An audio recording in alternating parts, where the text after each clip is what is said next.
In this video, I will show you how to write this minus plus or plus minus symbol in Microsoft Excel. So once you click on insert and equation, so this is the plus minus and this one is the minus plus. You can use shortcut plus minus PM slash PM and minus plus MP. I will show you. Insert and equation slash and PM. Press space bar. So this is the plus minus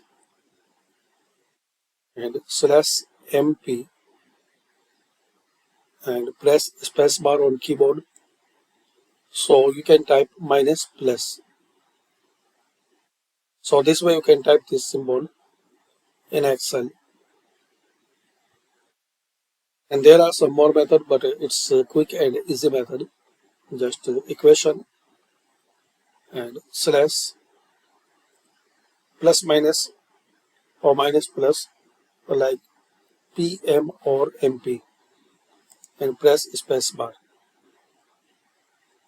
So thanks for watching.